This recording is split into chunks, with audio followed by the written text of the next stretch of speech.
Box office దగ్గర Shankar direction లో లోకనాయకుడు కమల్ హాసన్ హీరోగా నటిస్తున్న లేటెస్ట్ మూవీ భారతీయుడు 2 ఆడియన్స్ ముందుకు శుక్రవారం గ్రాండ్ గా రిలీజ్ అవ్వడానికి సిద్ధమవుతూ ఉండగా సినిమా అడ్వాన్స్ బుకింగ్స్ అన్ని చోట్ల ఓపెన్ చేయగా మంచి బుకింగ్స్ తోనే సినిమా జోరు చూపెడుతూ దూసుకుపోతూ ఉంది. ఇప్పుడు తెలుగు డబ్ విషయానికి వస్తే cinema Kamal Haasan previous movie అయిన విక్రమ్ కన్నా కూడా చాలా బెటర్ బుకింగ్స్ ను సొంతం చేసుకుంటూ దూసుకుపోతూ ఉండటంతో నైజాంలో మంచి ట్రెండ్ ను చూపెడుతూ ఉన్న ఈ సినిమా ఆంధ్ర సీడెట్లో కూడా ఇదే జోరును కొనసాగిస్తూ ఉండటంతో ఓవరాల్ గా ఇప్పుడు తెలుగు రాష్ట్రాలలో ఇదే ట్రెండ్ ను బట్టి చూస్తూ ఉంటే అవలీలాగా 6 నుండి 8 కోట్ల మధ్యలో గ్రాస్ ఓపెనింగ్స్ ని తెలుగు రాష్ట్రాలలో నుండి సొంతం చేసుకునే అవకాశం సినిమాకు ఎంతైనా ఉంది. తెలుగులో 25 కోట్ల బ్రేక్ ఈవెన్ టార్గెట్ తో బరిలోకి దిగుతూ ఉన్న ఈ సినిమా మొత్తం మీద 450 నుండి 500 వరకు థియేటర్స్ లో ఇక్కడ రిలీజ్ కాబోతూ ఉంది. ఇక తమిళనాడు విషయానికి వస్తే ఇప్పటి వరకు జరిగిన గ్రాస్ బుకింగ్స్ లెక్క 6.5 కోట్ల మార్కును అధిగమించగా ఓవరాల్ గా చూసుకుంటే విక్రమ్ కన్నా కూడా కొంచెం లో బుకింగ్స్ నే సినిమా ఇప్పటి వరకు సొంతం చేసుకున్నప్పటికీ ఓవరాల్ గా శంకర్ కమల్ కాంబినేషన్ మీద ఉన్న హైప్ దృష్ట్యా ఎంతో కొంత టాక్ ను బట్టి కలెక్షన్లు పెరిగే అవకాశం ఎంతైనా ఉన్న నేపథ్యంలో తొలి రోజు 20-22 కోట్ల రేంజ్ లో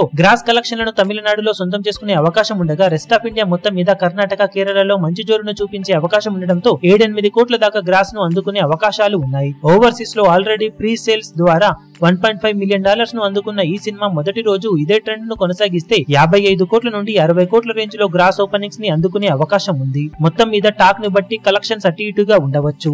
ఇక వరల్డ్ వైడ్ గా సినిమా సాధించిన ప్రీ రిలీజ్ బిజినెస్ లెక్కలు క్లియర్ గా రివీల్ అవ్వలేదు. ఓవరాల్ గా భారతీయుడు 2 మొదటి రోజు మంచి జోరును ఇప్పుడు చూపించే అవకాశం ఎంతైనా ఉంది. టాక్ బాగుంటే మట్టుకు సినిమా అంచనాలను మించే జోరును చూపించే అవకాశం కూడా ఉంటుందని చెప్పవచ్చు.